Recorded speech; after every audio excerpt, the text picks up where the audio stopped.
hier, also ich meine, ihr habt ja alle die Flyer gesehen, wir sind die linke SDS Köln. SDS steht für Sozialistisch-Demokratischer Studierendenverband und ich denke, das beschreibt uns eigentlich auch ganz gut.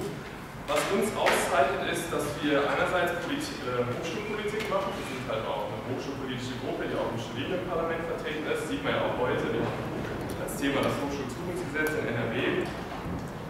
Aber wir machen darüber hinaus auch andere Dinge außerhalb der Universität. Das Ding ist, wir wollen einfach nicht nur unsere Hochschulpolitik beschränken, sondern die Uni in Bewegung bringen und auch mit Widerstand überall vernetzen, weil wir glauben, dass halt die Probleme dieser Welt sich nicht nur an der Universität lösen lassen, sondern nur überall mit Widerstand. Das sieht man auch an den Veranstaltungen, die wir bisher gemacht haben. Wir hatten vor 2 Wochen eine unbesuchte Veranstaltung zur Ukraine-Krise. Die Woche danach hatten wir Katharina Schrabe-Listen zu Gast. Sie hat einen Workshop zur Care Revolution gemacht. Und ja, heute haben wir Wolfgang Lieb hier.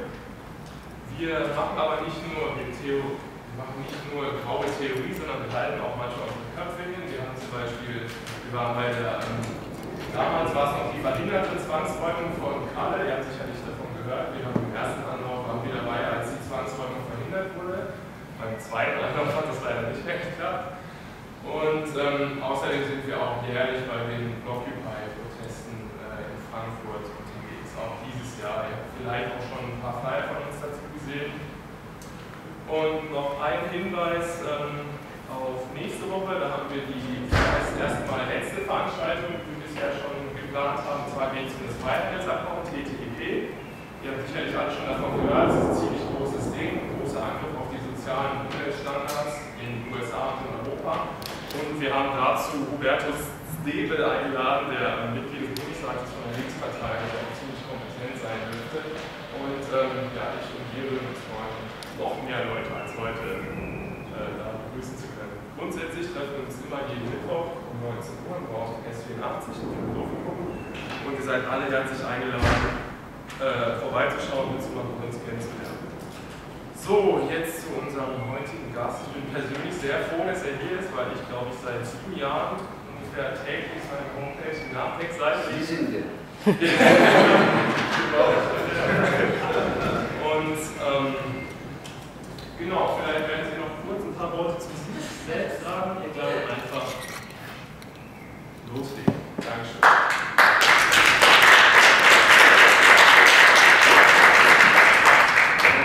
Vielen Dank für die Begrüßung. Und ja, Sie sagten, ich soll jetzt etwas zunächst zu mir sagen. Also, ich habe vorhin schon gesagt, also das ist meine Alma Mater hier. Ich habe hier zur Zeit 69 nämlich Examen gemacht. Ich war an der juristischen Fakultät und 72 hier auch promoviert bei Stern und bei Kriele. Ich glaube, Stern ist, glaube ich, jetzt mindestens fast 100, aber glaube ich immer noch aktiv, wie ich manchmal noch lese, aber ansonsten gibt es sicherlich hier eine Namensvetterin von mir, Frau Baumler, die ist hier noch Professorin, das richtig gesehen habe. Ich habe dann, war dann 10 Jahre an verschiedenen Unis, zunächst an der Gesamthochschule in Essen, jetzt Universität Duisburg-Essen, und war da im Gründungssenat. Die ist ja 72 gegründet worden. Dann war ich in Bielefeld, dort war ich nicht in der juristischen Fakultät, sondern in der sozialwissenschaftlichen Fakultät. Und dann sage ich immer, da ging es bei mir bergab, da bin ich nicht in die Verwaltung gekommen, weil mich das Bundeskanzleramt aufgekauft hat mit einem geradezu obszönen Angebot. Ich solle 10.000 Mark im Monat bekommen für einen Gutachtervertrag. Erst später habe ich dann gemerkt, dass es ein ganz normaler Hilfsreferentenvertrag war. Nur hat man nicht auf einer Planstelle geführt, sondern über einen Gutachtervertrag oder einen Honorarvertrag geführt. Und dann war ich bis zum 7. März, also einen Tag nachdem Kohl nach dem Regierungswechsel wiedergewählt worden ist, im Kanzleramt tätig und habe dann, wenn Sie so wollen, politisches Asyl in Nordrhein-Westfalen gefunden und war dann zunächst in der Landesvertretung in NRW, dann in der Staatskanzlei, und nach 2 Jahren bin ich dann stellvertretender Regierungssprecher und bis 96 dann Regierungssprecher unter Johannes Rau. bin ich dann wieder sozusagen in meine alte Heimat zurückgekommen und wurde Staatssekretär im Wissenschaftsministerium. Und 2000 hat mich dann Wolfgang Kling entlassen, wegen unüberbrückbarer Meinungsunterschiede. Und ich kann das verstehen, sie waren unüberbrückbar. Und insofern nehme ich ihm das nicht übel, denn er hat mir damit wieder eine Freiheit zurückgegeben, die ich bis dato in der Weise nicht hatte. Und seit 10 Jahren, nachdem ich nach der Entlassung mehrere verschiedene Jobs, man macht ja immer Beratungen, wenn man aus der Politik rausfliegt, das habe ich dann gemacht, bis meine Frau mich gesagt hat, ich betriebe Beihilfe zur Korruption, und damit hatte sie recht. Und dann habe ich mich auf das Journalistische wieder besonnen und betreibe seit 10 Jahren den besagten Blog, den er daraus morgens immer besucht, die Nachdenkseiten. Und das ist ein ganz nettes Projekt geworden. Ungefähr 70.000 Besucher und so zwischen 8 und 12 Millionen Seitenzugriffe im Monat. Und das Echo ist einfach schön und es macht Spaß, und es ist schön, dass man sozusagen in meinem Alter dann noch sozusagen jedenfalls mehr Leute erreicht, als ich wahrscheinlich in meiner beruflichen Karriere je erreicht habe. Ja, ich möchte gerne, oder ich bin gebeten worden, über die anstehende Novelle eines sogenannten Hochschulzukunftsgesetzes. Ich halte den Begriff also nicht besonders glücklich, aber man wollte wohl gegenüber dem Pinkwatschen Hochschulfreiheitsgesetz irgendwie einen offensiven Gegenbegriff entgegensetzen. Ich kann da gleich sozusagen mit meiner 5. These beginnen. Ich glaube nicht, dass dieses Hochschulgesetz ein Hochschulzukunftsgesetz ist, sondern ich fürchte eher, dass es die Zukunft für eine wirkliche Hochschulreform verbaut. Aber zuvor möchte ich gerne Ihnen ein Stück weit vielleicht erläutern, wie ich es sehe, warum es um dieses, Sie haben schon angedeutet, weil ich relativ harmlose Gesetz, einen derart massiven Streit gibt. Vor allem Streit von Seiten der Hochschulrektorinnen und Rektoren und von Seiten der Hochschulratsvorsitzenden und Hochschulratsvorsitzenden, die männlichen Hochschulratsvorsitzenden. Und das ist meines Erachtens erklärungsbedürftig. Und man muss sagen, dass es also nicht mehr rational dazu geht, sondern dass es eigentlich andere Hintergründe haben muss, als das am Gesetz festzumachen wäre. Also aus meiner Sicht geht es bei diesem Widerstand vor allem um die Verteidigung der 2006 durch das Hochschulfreiheitsgesetz gewonnenen Macht von Rektoren und von Hochschulratsvorsitzenden. Und das ist meines Erachtens der Hintergrund, und das will ich anhand von Gesetzestexten, Vergleich des geltenden Rechts mit der Novelle kurz erläutern. Hochschulpolitisch, wenn wir zu These 2 kommen, geht es meines Erachtens hier um einen ideologischen Streit. Es geht um die Kontroverse zwischen dem Leitbild der unternehmerischen Hochschule bzw. der entfesselten Hochschule, wie das Zentrum für Hochschulentwicklung in Gütersloh sagen würde, und um das Leitbild einer demokratischen und sozialen Hochschule in gesellschaftlicher Verantwortung, mal grob gesprochen. Das ist, glaube ich, die ideologische Kontroverse, die hochschulpolitisch hinter diesem Streit steht. Das Dritte, was ich sagen wollte, das wäre in Folie 3, ist, dass ich komme viel an Hochschulen rum, werde da nicht nur hier in Köln eingeladen und habe eigentlich noch sehr viel Kontakt auch nicht nur zu Studierenden, sondern auch zu Professorinnen und Professoren. Und mein fester Eindruck, der mir da vermittelt wird, ist, dass die Stimmung an den Hochschulen jedenfalls eine völlig andere ist, als sie medial vermittelt wird. Das hängt schlicht und einfach mit 2 wichtigen Punkten zusammen. Wenn die Medien über etwas berichten, das konnten Sie hier in Köln auch sehr gut ablesen, wenn der Kölner Stadtanzeiger oder die Rundschau oder wer auch immer hier in Köln aus dem Hause Dumont etwas über die Kölner Hochschule berichtet, dann wird der Rektor gefragt, im Zweifel vielleicht noch der Hochschulratsvorsitzende, und die vermitteln sozusagen natürlich ihr Bild ihrer Hochschule und nicht, glaube ich, sozusagen das, was von vielen Hochschulangehörigen beklagt und kritisiert wird. Es wird immer behauptet, das ist meine vierte These, die Hochschulreform aus dem Jahr 2006 sei ein großer Erfolg. Das wird immer behauptet. Ich frage dann immer sozusagen, wo sind die Beweise? Da wird dann gesagt, ja, wir haben die Studentenberge, wie das immer genannt wird, aufgefangen und wir haben aber bei der Exzellenzinitiative relativ gut abgeschnitten. Köln ist auch noch reingerutscht und wir haben 3 neue Cluster gewonnen und so. Das wird dann als Gradmesser genommen. Ich will versuchen, an ein paar anderen Beispielen festzustellen, dass diese Erfolge jedenfalls durchaus durchwachsen, wenn nicht gar bezweifelbar sind. Und meine letzte These ist, das habe ich schon angedeutet, dass ich in diesem Hochschulzukunftsgesetz eben keine Zukunft für eine wirkliche notwendige, vor allem auch notwendige Reform der Hochschulen sehe. Ich frage jetzt einfach mal kurz, ob Sie mich hören oder ob ich dieses Mikrofon umschnallen soll. Ich spreche ungern mit dem Mikrofon, weil das dann immer so eine Distanz schafft. Wenn es geht, dann bleibe ich ohne Mikrofon. Ja, sind Sie einverstanden? Also, fangen wir an mit meiner ersten These. Es geht meines Erachtens bei diesem Streit nicht um eine sachliche Auseinandersetzung, sondern um eine Verteidigung von Machtpositionen und von Privilegien von Leitungsgremien der Hochschulen. Ich will mit einem Zitat beginnen. Ich darf zitieren. Seit 2006 sind Rektoren, Kanzler und Hochschulratsmitglieder in NRW so selbstbestimmt und privilegiert wie in keinem anderen Bundesland. Nirgendwo sonst können sie freier über Ausrichtung, Personal, Geldanlagen oder ihr Gehalt entscheiden. Wer sie aus diesen Arkadien vertreiben wollte, provoziert maximalen Widerstand der 37 zu allem entschlossenen Hochschulleiter. Das stand nicht etwa auf dem Flugblatt des SDS, hätte er vielleicht so stehen können, aber nein, es stand in der Welt am Sonntag, vom 23. März. Und dieser Bericht in der Welt am Sonntag ist ausnahmsweise voll zutreffend.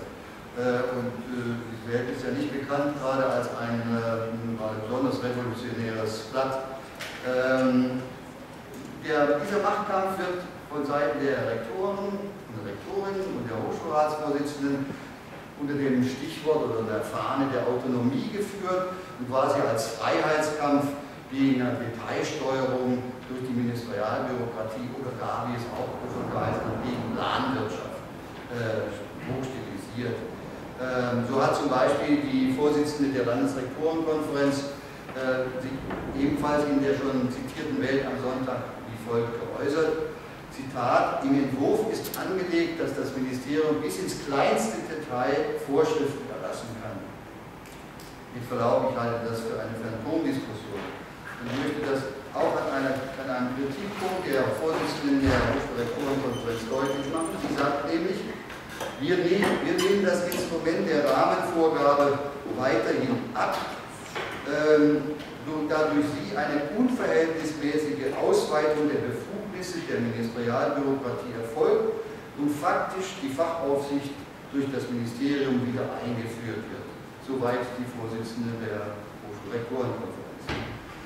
Ich halte diese Kritik mit Verlaub schon deshalb ziemlich unglaubwürdig, weil weder Frau Gatter noch anderen Rektoren es besonders offenbar beschwerlich oder bedrückend ist, dass sie eine Fachaufsicht ganz anderer Art haben, nämlich eine Fachaufsicht durch die sogenannten Hochschulräte, die Entscheidungskompetenzen haben, die erstens, sage ich mal so rum, niemandem rechenschaftspflichtig sind in ihren Entscheidungen, nachdem, wenn sie einmal da sitzen, ich weiß, wovon ich rede, ich bin selbst 10 Jahre Mitglied eines Hochschulrates, wenn sie einmal berufen sind, können sie doch machen und entscheiden, wie sie wollen. Sie können über Millionen verfügen und niemand kann sie jemals zur Rechenschaft ziehen für ihre Entscheidungen. Und sie haben Entscheidungskompetenzen, die weit über das hinausgehen, was dem Staat oder dem Parlament seit den Humboldtschen Reformen, also seit 200 Jahren, niemals zugestanden ist.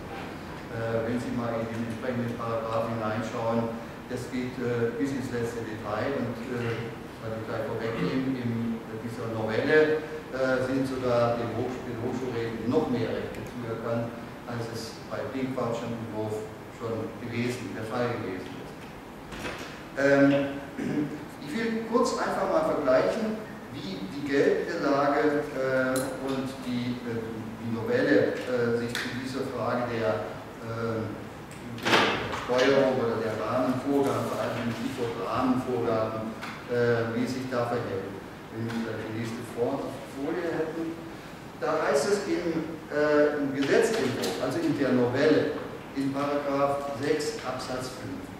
Das Ministerium kann im Bereich der Personalverwaltung, der Haushalts- und der Wirtschaftsangelegenheiten, des Gebühren-, Kassen- und Rechnungswesens sowie der Aufgabe der Berufsbildung nach dem Berufsbildungsgesetz und so weiter nach Anhörung Regelungen treffen, die allgemein für Hochschulen in der Trägerschaft des Landes und nicht nur für den Einzelfall gelten. Das ist die Definition von Rahmenvorgaben, und Rahmenvorgaben sind für diese Hochschulen und so weiter.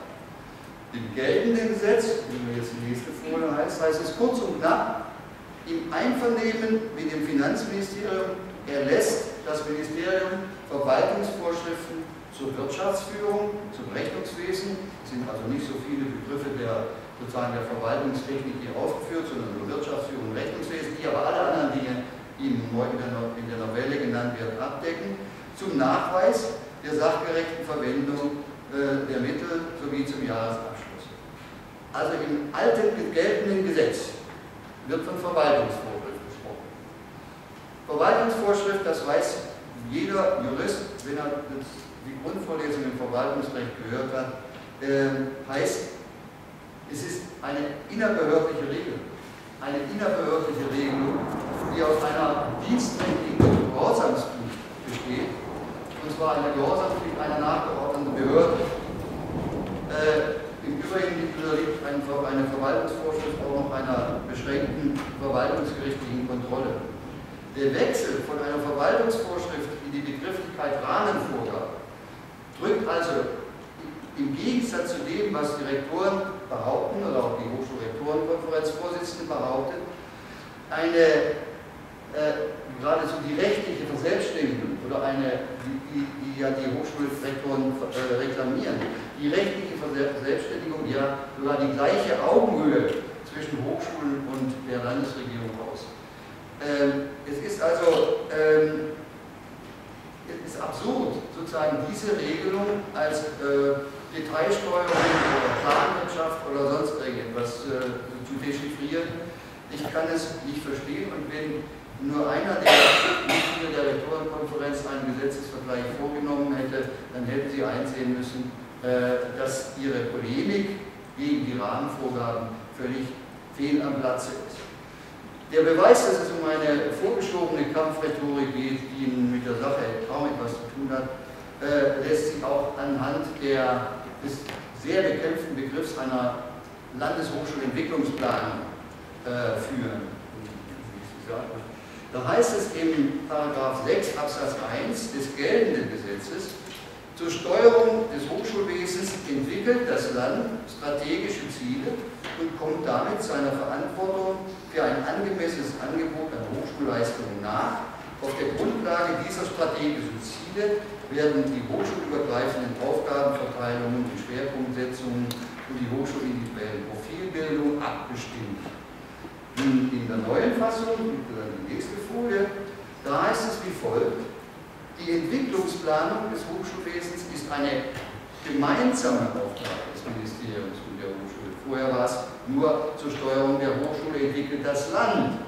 Strategische Ziele ist eine gemeinsame Aufgabe des Ministeriums und der Hochschulen in der Gesamtverantwortung des Landes. Dann kommt noch so dieses selbe, was also auch in der alten Fassung drinsteht, als Sicherung des überregional abgestimmten Angebotes und so weiter. Nicht so entscheidend für die Frage, um die es uns hier geht. Und dann heißt es in Absatz 2, zur Steuerung des Hochschulwesens beschließt das Ministerium auf der Grundlage vom Landtag gebilligter Planungsgrundsätze den Landeshochschulentwicklungsplan als Rechtsverordnung in Benehmen mit dem Landtag und kommt damit der Verantwortung und so weiter nach. Wenn Sie die beiden Vorschriften miteinander vergleichen, die der alte Paragraph, der jetzt geltende Paragraph 6 Absatz 1 ist nur einer Willkürparagraph. Damit kann das Ministerium letztlich machen, was es will, ohne den Landtag zu fragen, ohne sich mit den Hochschulen abzustimmen, ohne dass man sozusagen in einen Dialogprozess kommen müsste oder kommen würde. Hier zu behaupten, es würde sozusagen von der Landesregierung eine neue Steuerungsmöglichkeit usurpiert geradezu, ist, wenn man die Gesetzestexte vergleicht, und Sie konnten es ja selbst auch nachlesen, ist absurd. Würde das geltende Gesetz ernst genommen und befolgt, dann wäre dieses für die Steuerung des Hochschulwesens wesentlich freiheitsfeindlicher. Und es erlaubte nicht kontrollierbare staatliche Eingriffe viel eher als die jetzt vorgeschlagene Regelung. Es ist zuzugeben, dass dieser Paragraph, der alte Paragraph 6 des bestehenden Hochschulgesetzes vom Land nie ausgefüllt worden ist. Es gab, das muss man schrecklich beklagen, in diesem Land bisher keine Hochschulentwicklungsplanung. Es gab auch keine Debatte über strategische Ziele. Ich denke jetzt mal, nur mal ein Beispiel, strategische Ziele der Ruhrgebietshochschulen. Weil wenn man der Meinung ist, Hochschulen haben für die Entwicklung einer Region, nicht nur wirtschaftlich, sondern kulturell und was die Qualifikation der Person, der Bevölkerung anbetrifft, eine strategische Bedeutung, dann doch vor allem in dem brachliegenden und da niederliegenden Ruhrgebiet. Aber diese Hochschulen, man muss es schon fast sagen, gucken über ihren Richtung überhaupt nicht hinaus, und es hat nie einen Kooperationsprozess gegeben, bis auf die zwangsweise, muss man sagen, zwangsweise Zusammenlegung der beiden Hochschulen Duisburg und in Essen. Die Tatsache, dass aber ein Gesetz 8 Jahre nicht angewandt wird, schafft ein Gewohnheitsrecht. Und die Tatsache, dass also deswegen das Land sich Überlegungen machen kann, wie sie sozusagen die Hochschullandschaft gestaltet, ist damit noch nicht zu einem Gewohnheitsrecht geworden. Es wird bei dieser ganzen Debatte vor allem auf eine Frage überhaupt anwenden, nämlich, dass die Hochschulen zentrale Ausbildungsstätten in dieser Gesellschaft sind.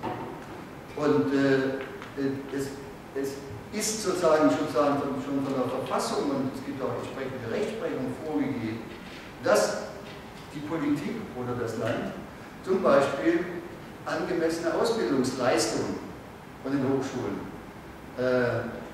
nicht nur erwarten darf, sondern auch durchsetzen darf. Wir haben doch die Situation, ein kleiner Ausdruck, dass wir heute ja, wie das Neudeutsch heißt, an den Hochschulen Fächer haben, die sogenannte Cash Codes sind, und Fächer haben, die Pure Docs sind. Also Pure Docs sind alle diese Geisteswissenschaften und diese, wo man eigentlich so nicht so recht weiß, was mit denen heute anzufangen ist. Und die Cash Codes sind natürlich die Ingenieure, die Buchwissenschaften und Betriebswirtschaftslehre, Business Administration und Jurisprudenz.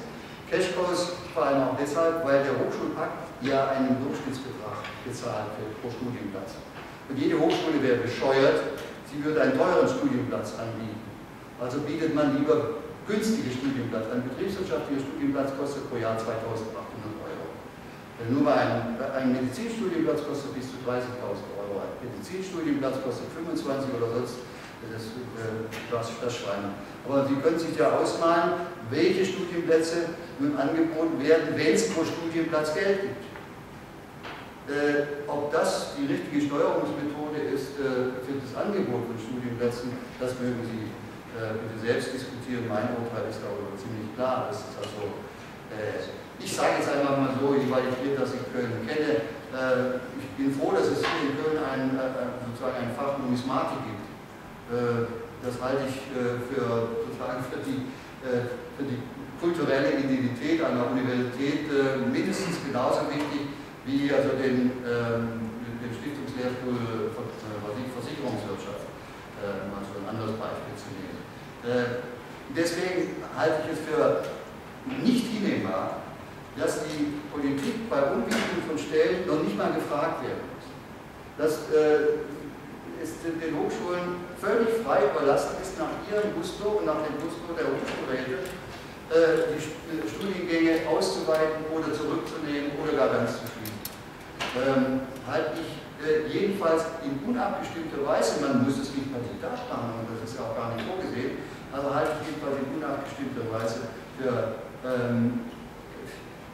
für hochschulpolitisch nicht hinnehmbar. Ich könnte jetzt, das will ich jetzt sparen, noch viele weitere Vergleiche anstellen. Zum Beispiel heißt es im neuen Hochschulgesetz nicht mehr Zielvereinbarung zwischen Hochschule und Ministerium, sondern Hochschulverträge. Das erkennt schon jeder Laie. Ein Vertrag wird immer zwischen Gleichberechtigten geschlossen. Sonst ist es, man muss sozusagen sie vertragen. Eine Zielvereinbarung drückt also viel mehr Autoritätsbeziehungen aus als ein Vertrag. Trotzdem wendet man sich gegen die Hochschulverträge und meint, damit würde Planwirtschaft eingeführt. Man kann es auch an einem anderen Beispiel noch deutlich machen, und das ist zum Beispiel, dass die Rektorinnen und Rektoren haben sich vor allem dagegen gewehrt, dass der Staat oder die Regierung künftig bei Nichterfüllung von Zusagen in den Verträgen Sanktionen, nämlich finanzielle Sanktionen, ausüben können sollte. Auch da, wenn Sie jetzt vielleicht die Folie sehen, nein, noch weiter. Ja, genau. Also im geltenden Gesetz heißt es in § 6 Absatz 2, die Ziel- und Leistungsvereinbarungen beinhalten auch Festlegungen über die Finanzierung der Hochschule nach Maßgabe des Haushalts. Insbesondere kann ein Teil des Landeszuschusses an die Hochschule nach Maßgabe der Zielerreichung zur Verfügung gestellt werden. Im neuen Gesetz, nächste Folie, lesen wir, nach Maßgabe des Haushalts, also fast identisch, insbesondere hinsichtlich der Erfüllung konkreter Leistungen, gewährten Teils des Landeszuschusses, insbesondere kann, vorher hieß es, kann ein Teil des Landeszuschusses sozusagen zur Verfügung gestellt werden, insbesondere kann geregelt werden. Es kann geregelt werden, dass ein Teil des Landeszuschusses an die Hochschule nach Maßgabe des Erreichens der hochschulvertraglichen Vereinbarung zur Verfügung gestellt wird. Das heißt, es ist noch nicht mal zwingend, wie es also in der geltenden Fassung ist, dass das Ministerium Geld einbehalten können könnte, muss man vorsichtig formulieren, sondern es kann nur geregelt werden, es muss noch nicht mal geregelt werden. Aber auch das wird als autoritärer Eingriff in die Hochschulautonomie verstanden. Jedenfalls kann in der derzeitigen Gesetzesfassung das Ministerium einseitig einen Teil des Zuschusses einbehalten. In der neuen Entwurfsverfassung muss es vertraglich, also beidseitig geregelt werden, und dass diese neue Regelung erheblich hochschulfreundlicher ist als die derzeit geltende, müsste eigentlich jeder erkennen, der hat ja diese Gesetze miteinander vergleicht. Die Vorsitzende der Landesrektorenkonferenz sagt trotzdem, diese Mittel bekommen die Hochschulen, die Universitäten zur Erfüllung ihrer Aufgabe. Diese kann man ihnen nicht einfach wieder entziehen. Offenbar geht die Vorsitzende der Landesrektorenkonferenz davon aus, dass die Hochschulen einen festen Anspruch auf die insgesamt 6 Milliarden Steuergelder haben, egal ob diese Landeseinrichtungen ihre vereinbarten oder versprochenen Ziele erfüllen oder auch nicht. Also für mich ist das eine Arroganz, die ich als Steuerzahler und Staatsbürger nicht mehr nachvollziehen kann. So stellt man sich also Eigenverantwortung vor, man kassiert Geld vom Staat, ohne Rechenschaft über die eigenen Leistungen ablegen zu müssen und ohne Verantwortung dafür tragen zu müssen, wenn die versprochenen Leistungen nicht erbracht werden. Vulgär gesagt könnte man sagen, dass die Hochschulen sagen oder die Rektoren sagen, Steuerzahler schieben uns das Geld rüber, ansonsten kannst du uns mal. Ich finde, dass wenn diese Haltung sich in der Bevölkerung allmählich festsetzt, dass der Steuerzahler antworten könnte, und ihr Hochschulen können es bald auch machen. Ich finde, es wird hier deutlich, wie abgehoben die Diskussion, jedenfalls innerhalb der Hochschulleitungen, verläuft, vor allem wenn man bedenkt, welche Kämpfe es bedeutet, beispielsweise diese 6 Milliarden in dem Haushalt zu verteidigen und möglicherweise sogar auszuweiten. Wenn man das nicht mehr erkennt, sondern meint, das steht einem quasi per Erbpacht oder per, weiß ich was, Gott gegeben zu, dann muss ich gestehen, haben unsere Hochschulleitungen nicht mehr sehr viel begriffen, wie es also in der Politik und vor allem in der Haushaltspolitik zugeht. Ich komme zu meiner zweiten These, nämlich, dass es bei dem Streit, keine Sorge, die anderen Thesen sind nicht so lang wie die ersten, das ist mit den Belegstellen zusammen. Es geht um die Verteidigung des Leitbildes der unternehmerischen oder, wie schon gesagt, der gefestigten Hochschulen. Und diese These lässt sich ganz gut im Kampf der Hochschulleitung gegen die sogenannte Transparenzregel für die Drittmittelforschung belegen. Da wurde doch gerade so ein Aufstand angezettelt gegen eine Transparenzregel, die zurückhaltender kaum sein kann. Vielleicht können wir das mal gerade. Ja, das ist der neu eingefügte Paragraph 71a. Da heißt es, das Rektorat informiert die Öffentlichkeit in geeigneter Weise über abgeschlossene Forschungsvorhaben. Nach Paragraph 71 Absatz 1, in 71 Absatz 1 ist die Drittmittelforschung geregelt. So, und dann heißt es im dritten Absatz weiter, eine Information nach Absatz 1 findet nicht statt, soweit durch die Übermittlung der Information ein Betriebs- oder Geschäftsgeheimnis offenbar wird und dadurch die Gefahr des Eintritts eines wirtschaftlichen Schadens besteht, der oder dem Dritten ist vorher Gelegenheit zur Stellungnahme zu geben. In einem offenen Brief an die Landesregierung sahen die Vorsitzenden der Hochschulräte in dieser Transparenzregel, die nächste Folie, wörtlich die Wettbewerbsfähigkeit der nordrhein-westfälischen Hochschulen und damit ihr nationales und internationales Ansehen und dazu auch noch gleich das Wirtschafts-, nicht nur der Hochschulen, sondern auch des gesamten Wirtschaftsstandorts NRW gefährdet. Den unterzeichneten Hochschulratsvorsitzenden geht es also erkennbar nicht so sehr um die Wahrung einer freien Wissenschaft an den Hochschulen, ihnen geht es vielmehr, wie sie wörtlich schreiben, um den Schulterschluss der Hochschulen mit Industrie und Wirtschaft.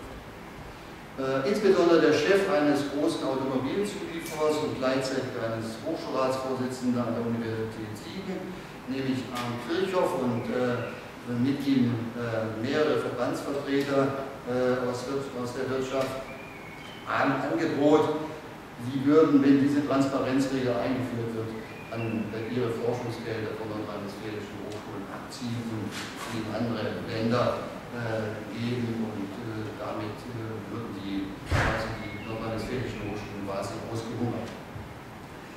Nun weiß jeder einigermaßen ein Stück weit aufgeklärte Zeitgenosse, dass Wettbewerbsfähigkeit und Standortkonkurrenz, die beiden ideologischen Grundbegriffe, kann man ja jeden Tag in den Nachrichten hören, immer wenn es geht also um die Wahrung der Wettbewerbsfähigkeit, die beiden am meisten aufgeladenen ideologischen Begriffe der gegenwärtigen Politik sind, und die werden jetzt auf die unternehmerische Hochschule übertragen.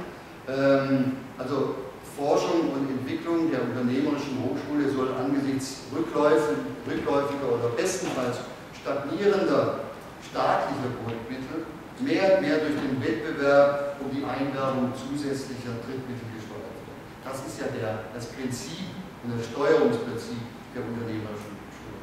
Also gesteuert wird über den Wettbewerb um die Einwerbung von Drittmitteln. Bei stagnierenden, das ist die politische Flanke, bei stagnierenden Grundmitteln. Früher hatte man diesen Wettbewerbsbegriff noch erweitert, indem man logischerweise gesagt hat, wir erheben auch Studiengebühren, Dann kann man nämlich sozusagen auch den Wettbewerb um die Studierenden sozusagen um die Kunden an den Hochschulen führen. Das ist ja nun also jetzt fast flächendeckend in der Republik wieder umgekehrt worden. Aber das passte natürlich in dieses Bild der unternehmerischen Hochschule mit hinein. Das heißt Wettbewerb auf dem Forschungs- und Ausbildungsmarkt. Das sollten die Steuerungsinstrumente sein. Nun ist es so, dass die Drittmittel inzwischen durchschnittlich an den Hochschulen ungefähr ein Viertel des Grundbudgets, des Gesamtbudgets ausmachen. An manchen Hochschulen, bei den technischen Hochschulen, sind es schon fast 40% des Gesamtbudgets, die über Drittmittel finanziert werden. Nur ein Fünftel davon, von diesen Drittmitteln, stammt aus der gewerblichen Wirtschaft. Das muss man der Herrlichkeit weiter sagen. Aber vor allem um diese privaten Drittmittel geht es offenbar in diesem Kampf. Denn die öffentlich gewährten Drittmittel, also etwa von der DFG, ja auch die öffentlich gewährten Drittmittel von Ministerien oder sonst was, sind absolut transparent. Alles, was von DFG vergibt, kann jeder in den Jahresberichten nachlesen, in die Höhe des Betrages und. Es kann also nur um dieses Fünftel der Drittmittel gehen, das von der gewerblichen Wirtschaft. Dafür macht man diesen Aufstand und droht mit dem Abzug von Forschungsmitteln. Man kann daran sozusagen vielleicht noch eine Relativierung, was die öffentlichen Aufträge gibt. Wir haben es ja alle gelesen. Es gibt natürlich auch öffentliche Mittel, wo der Auftraggeber und der Forschungsgegenstand geheim geblieben ist oder gerne geheim gehalten bleibt. Das sind natürlich Militärforschungsaufträge. Das haben wir ja erlebt. Wir haben ja gesehen, dass in Deutschland vom amerikanischen Verteidigungsministerium an 22 Hochschulen Forschungsaufträge vergeben worden sind, die hier nicht bekannt geworden sind, aber in den USA zum Glück bekannt geworden sind und dadurch auch in Deutschland bekannt wurden.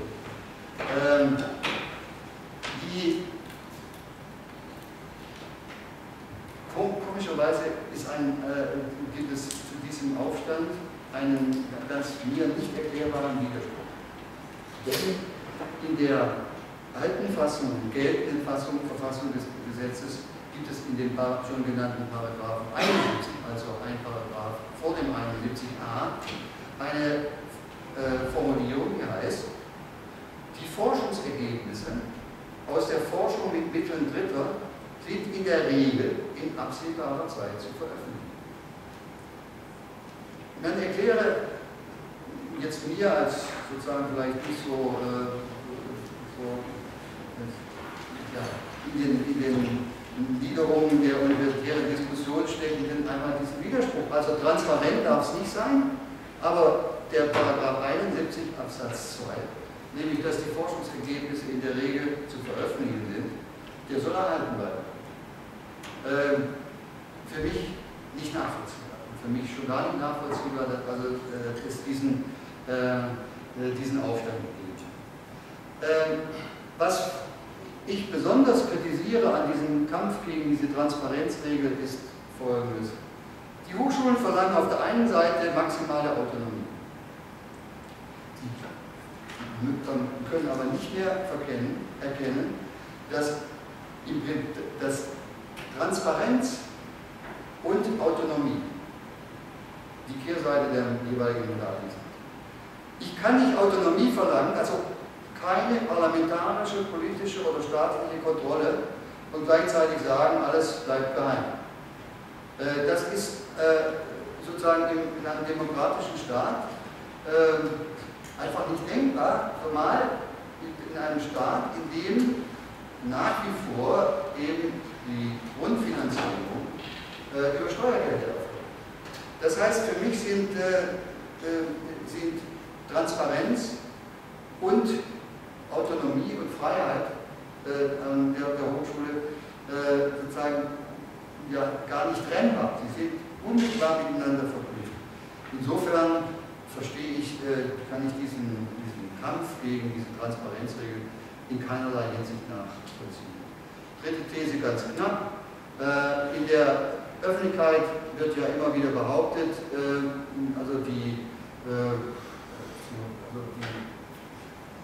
die Hochschulen würden sozusagen sich geballt gegen diese Novelle stemmen.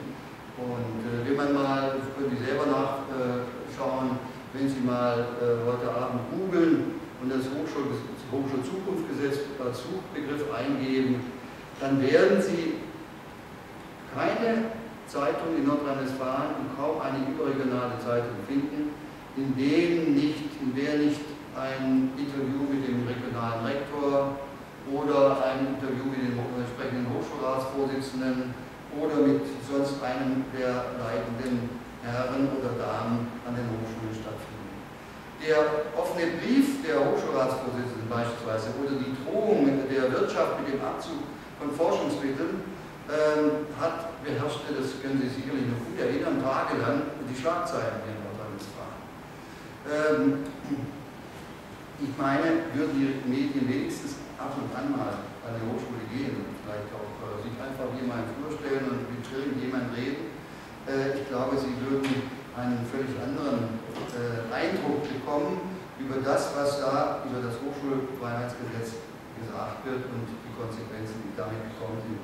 Interessanterweise ist die ausführliche Stellungnahme des Deutschen Gewerkschaftsbundes oder von der Gewerkschaft Verdi, die mindestens so qualifiziert ist, das muss man ehrlich sagen, wie die Stellungnahme der Hochschulratsvorsitzenden, mindestens so qualifiziert. Davon kann man höchstens mal eine kurze DPA-Meldung von 5 Zeilen lesen.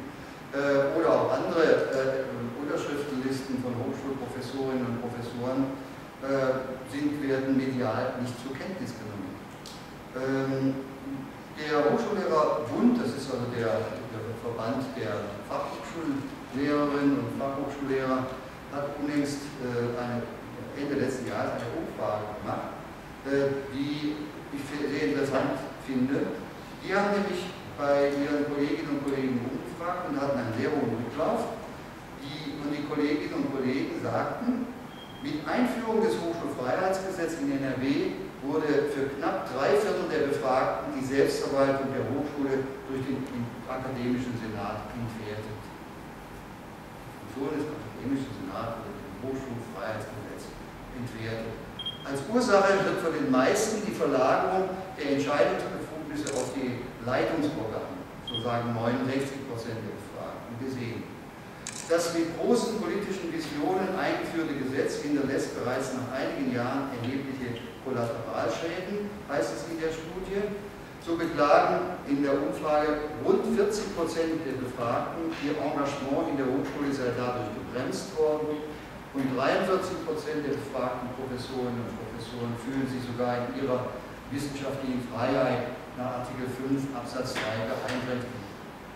Über diese Studie habe ich in den Zeitungen trotz größter Bemühungen keine einzige Zeile gefunden. Sie ruht auf dem Server des Hochschullehrerbundes und wenn sie nicht abgeküsst wird, dann wird sie da ewig nicht schlummern. So viel zur Darstellung der Debatte in den Medien. Und das hat natürlich Rückwirkungen auf die Politik bis hinein in den Landtag. Und zumal in Wahlzeiten kann man ja gut erkennen, wie die Parteien versuchen, sozusagen an die Hochschullandschaft heranzuroppen und da sozusagen den Stimmungslagen entgegenzukommen. Und das hat natürlich Konsequenzen für die Politik. Und das kann man auch sehen an den Änderungen, die der Hochschulgesetzentwurf seit November inzwischen schon erfahren hat. Es ist so, dass im Prinzip dieser Entwurf, wie er ursprünglich mal ausgesehen hat, der auch kritisierenswert war, völlig entfernt worden ist.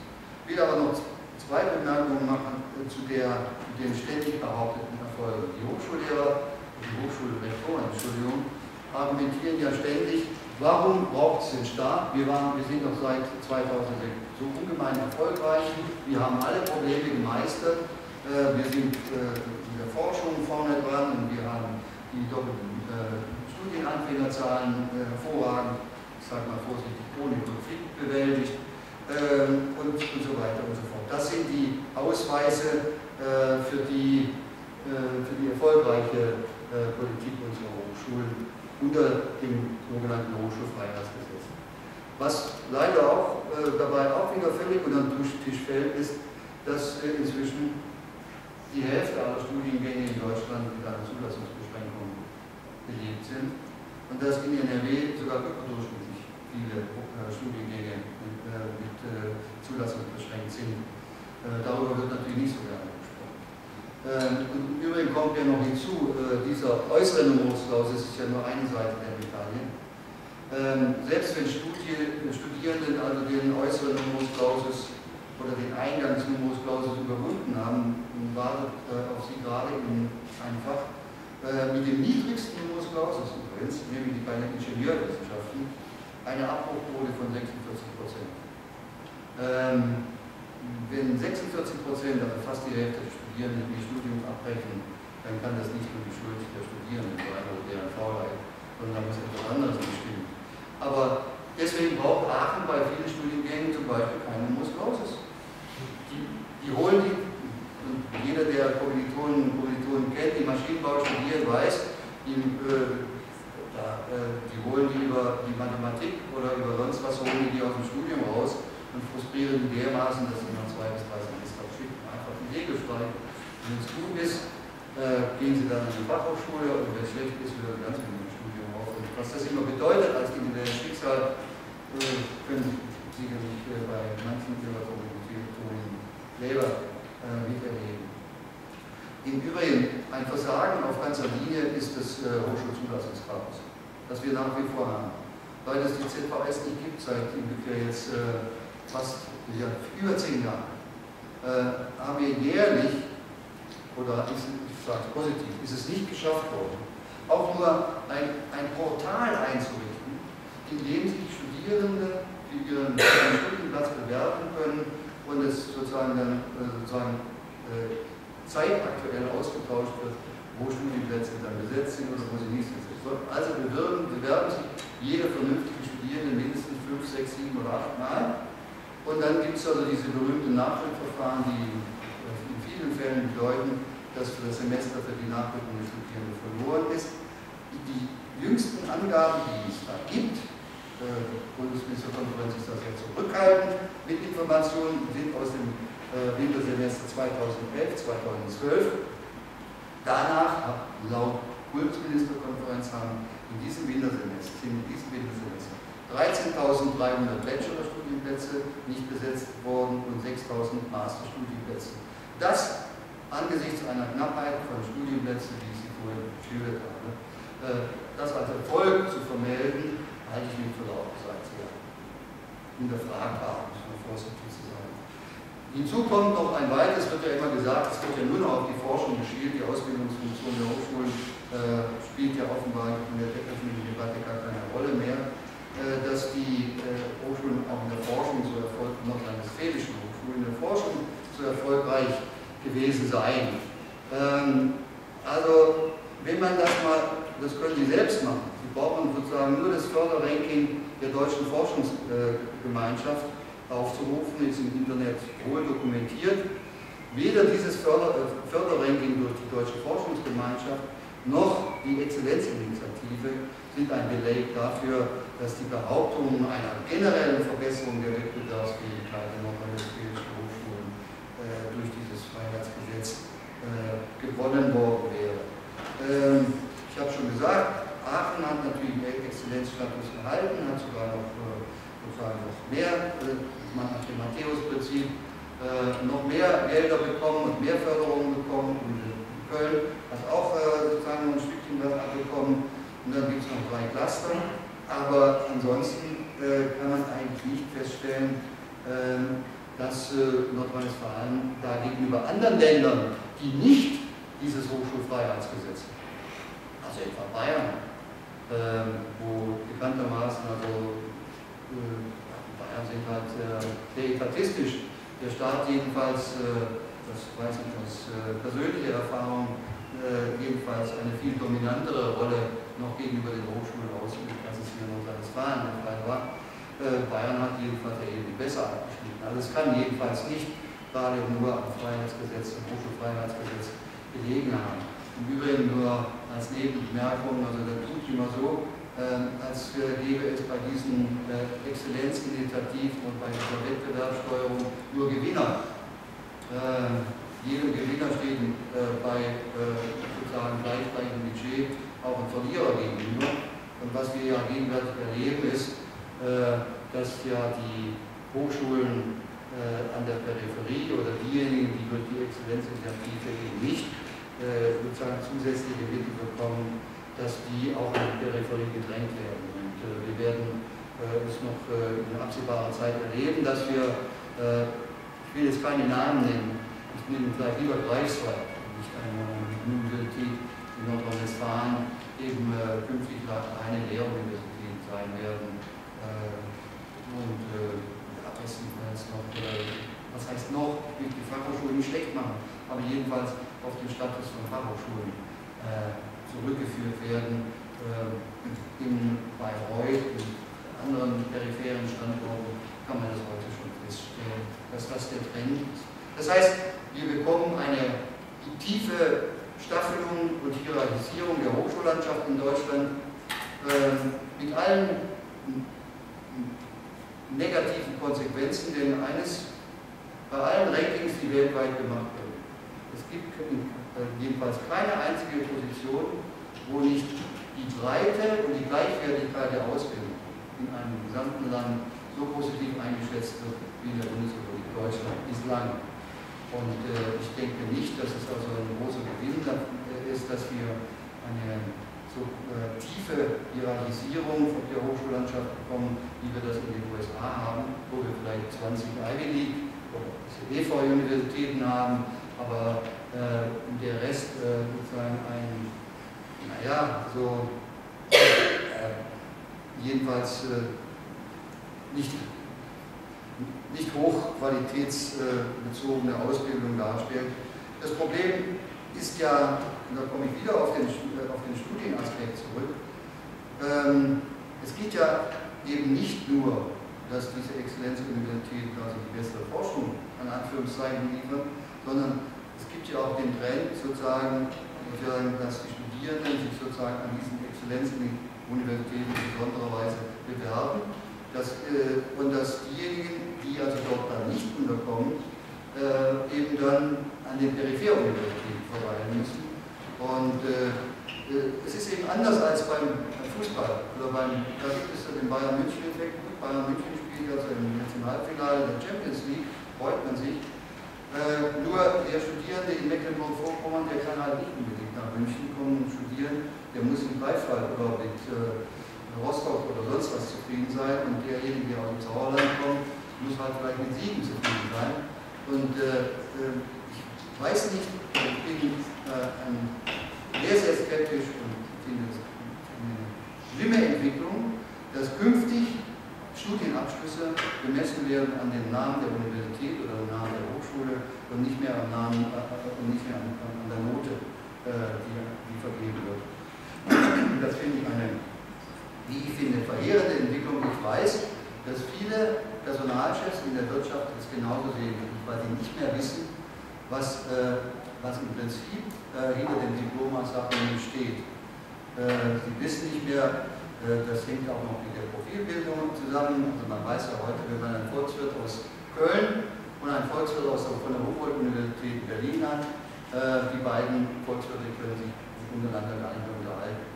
Der in der Humboldt-Universität hat eine absolut mathematische Ausbildung und der hier in Köln hat eine klassische, sagen wir mal, klassische, vorsichtige Weise. Jedenfalls, es besteht keine Kommunikationsmöglichkeit mehr zwischen diesen beiden Volkswirten, wie sie sich dann später nennen und auf ihrem Diplom ausgewiesen haben. Was mich aber an diesem derzeit vorliegenden Gesetz am meisten stört und warum ich sozusagen eher provokativ dafür plädiere, dieses Gesetz lieber in Papierkorb zu werfen, als es zu verabschieden, ist die Tatsache, dass es sozusagen diese Struktur der unternehmerischen Hochschule in keiner Weise verändert. Sicher, es gibt also den Paragraphen 34a, der da eingeschoben wird, wo etwas über gute Arbeit sozusagen gesagt wird, und ich finde es ein Fortschritt, wenn es also irgendwo eine institutionalisierte Diskussion darüber gibt, was gute Arbeit an der Hochschule heißt. Denn gerade an der Hochschule wissen wir ja, dass 80% aller Berufsanfänger auf befristeten Verträgen sitzen. Das ist der höchste Anteil von allen Wirtschaftssektoren. 80% aller Berufsanfänger haben befristete Verträge. Da hat man allen Grund, sich Gedanken über gute Arbeitsbedingungen zu machen. Dass dies nun zu einer Diskussion führen soll, finde ich in Ordnung, ist positiv zu bewerten. Auch dass also Frauenförderung gestärkt werden soll, Diversity Management in den Aufgabenkatalog der Hochschulen übernommen werden. Das sind Soft-Themen, die sind wichtig, aber die ändern an der Struktur relativ wenig. Es ist auch so, dass künftig der Hochschulrat anders als es gegenwärtig noch ist, den Universitäten oder dem Senat nicht den Präsidenten aufzwingen kann. Das ist sozusagen, es gibt ein Mischgremium aus Senat und Hochschulrat, die den Rektor die Vorauswahl vornehmen, und dann hat letztlich der Senat das letzte Entscheidungsrecht. Das ist also auch noch ein Fortschritt. Aber in der Sache selbst hat sich an der Struktur der unternehmerischen Hochschule, darüber könnte ich jetzt mal ein separates Referat halten, aber so weit jetzt nicht, hat sich nichts geändert. Wie gesagt, im Gegenteil, der Hochschulrat hat in dem neuen Gesetz inzwischen auch noch weitere Zuständigkeit über die Wirtschaftsführung und Betriebsführung nicht nur zu kontrollieren, sondern sie auch zu entscheiden und sozusagen die Hochschule zur Rechenschaft zu ziehen. Und auf eines habe ich ja auch schon mal hingewiesen: aus der Transparenzregel ist ja inzwischen eine Geheimschutzklausel geworden. Ich habe es Ihnen ja versucht darzustellen. Von daher sehe ich ziemlich wenig Punkte, die mich veranlassen könnten, dieses Gesetz aus meiner Sicht in diesem Gesetz einen Fortschritt zu sehen. Im Gegenteil, ich fürchte, das weiß man ja, das letzte Gesetz ist 2006 verabschiedet worden oder in Kraft getreten. Das sind inzwischen 8 Jahre. Und man weiß ja, wenn ein Gesetz einmal verabschiedet worden ist, dann dauert es über Jahre, bis man so eine Novelle wieder aufgreift. Meine Hoffnung, die ich mit einer Verschiebung einer Verabschiedung des Gesetzes verbinde, ist, dass vielleicht der Druck aus den Hochschulen ein Stück weit stärker wird und sich die kritischen Stimmen an den Hochschulen ein Stück weit mehr artikulieren, damit man vielleicht so ein ähnliches Verhältnis politisch gesprochen bekommt, wie es bei der Studiengebührendebatte gewesen ist. Die ist ja auch nicht aus den Hochschulen heraus sozusagen wieder, die Studiengebühren sind ja nicht aus den Hochschulen heraus zurückgenommen worden. Wir haben natürlich den Druck gemacht. Erst nachdem die Studierenden den Druck gemacht haben, hat die Politik reagiert, und dann hat man in Hessen plötzlich, selbst der dortige Ministerpräsident Koch, gewiss keine Hochschulreform auf besonderem Ausmaß, hat dann gesehen, dass es politisch für ihn nicht geschickt ist, die Studiengebühren beizubehalten, und hat sie dann aber selbst zurückgenommen. Genauso in Bayern mit der Volksabstimmung und in anderen Ländern ja inzwischen auch. Da kann man ungefähr sehen, was notwendig wäre, wenn man ein Gesetz haben wollte, das für eine demokratische und soziale Hochschule in gesellschaftlicher Verantwortung stünde. Wie die aussehen könnte, darüber müsste der SWS in Zukunft auch noch sehr intensiv diskutieren. Ich habe Ihre Geduld sehr überstrapaziert. Es war vielleicht auch etwas trocken, aber man muss es einfach sozusagen Punkt für Punkt belegen, damit man nicht den Eindruck erweckt, dass man nur jetzt als Eiferer gegen eine Kampagne anredet, sondern man muss es, glaube ich, in Ruhe und Sachlichkeit belegen, was hinter diesem Streit um das Hochschulgesetz steht. Und es ist eben kein hochschulpolitischer Streit, sondern es ist ein Streit, bei dem geht es um Macht, um Einfluss, um Privilegien, die eben die Struktur der unternehmerischen Hochschule, den Hochschulleitungen und den Hochschulräten zugebilligt hat. Ich bedanke mich für Ihre Aufmerksamkeit.